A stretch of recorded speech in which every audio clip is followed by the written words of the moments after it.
Hi guys, nasa tayo nakuha na po na food, bagong food sa Dakbayan, sa Cagayan de Oro. So anyway, we happen to pass by the Rodelsa Circle coming from Vélez Street. So, kanang atbang sa unsa da atbang sa Circus Circus. So, na ay mga stalls diyan ay mga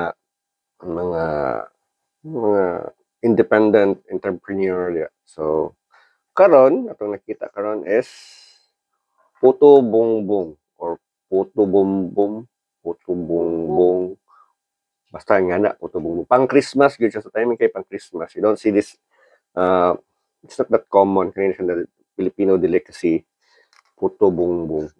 Ano lang spelling ninyo guys, ay comment lang ninyo diya kung tumanggali. Anyway, ang nakabutan silang karatula is Puto Bongbong de Cebu sa Rodelsa. O, di ba?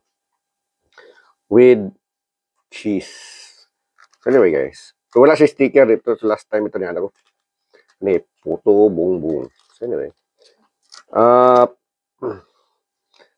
it's I don't know. Di kay ko wala ko childhood actually.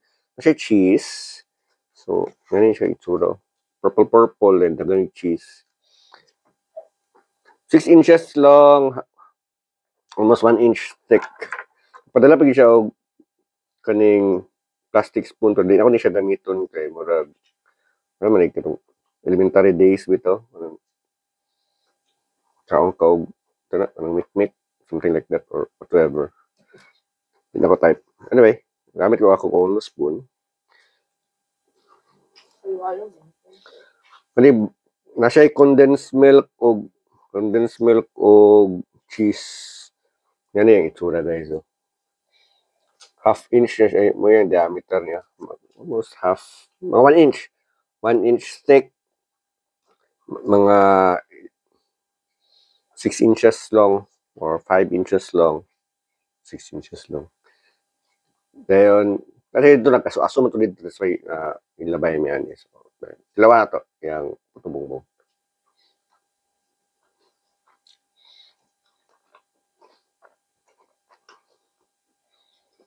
Musang sakoy, adi day. Musang gunda day. Musang puto na naay.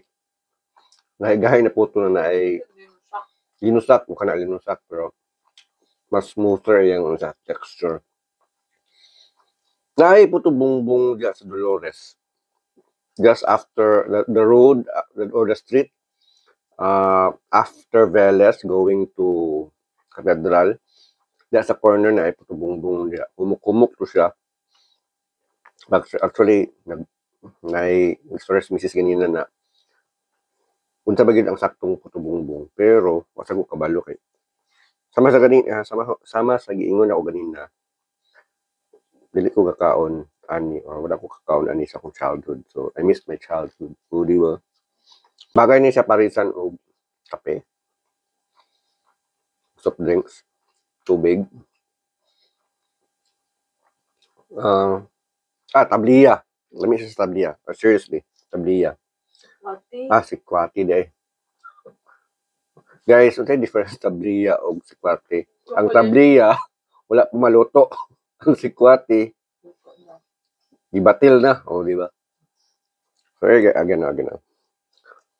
Makita naman niya siya sa rotonda. I don't know kung magperminti siya kay yung structure kay permanent structure man siya. Just before you reach the rotonda, you will see the stall. Klaro kay naging aso-aso na siya dito. Dami siya guys. Pang snack. Kung ako lang mukaon na lalaki man ko, sa akong capacity sa akong tiyan, good for 2 ni siya. Pero okay siya. Ang presyo niya ni guys is 100. 100 ni siya. Ingani na oh.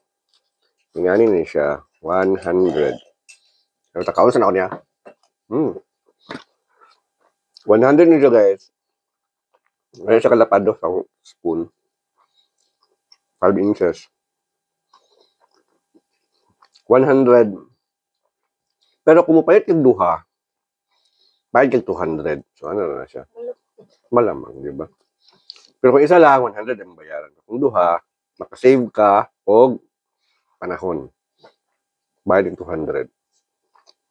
So anyway guys, support local, support our local entrepreneurs, mga native food. It's timing pang Christmas. So, I don't know kung bulk order ba sila, pero I don't know. Kalami siya. Pang Christmas, pang tabliya na yung gusto mo. Ay! Ito na siya. Sa mga pagsimbang gabi. Kani. See? Ano ang cheese niya. Abot siya. Murag giden at yung gamit niya. Ni. Okay so guys. Tabliya kulang gud ani ba? Tabliya din. Or kape. Sa mga high blood, pagtubig na lang mo kay.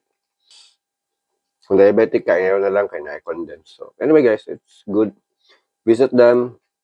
Okay siya. So, for only 100 pesos na kay good for tuna snacks.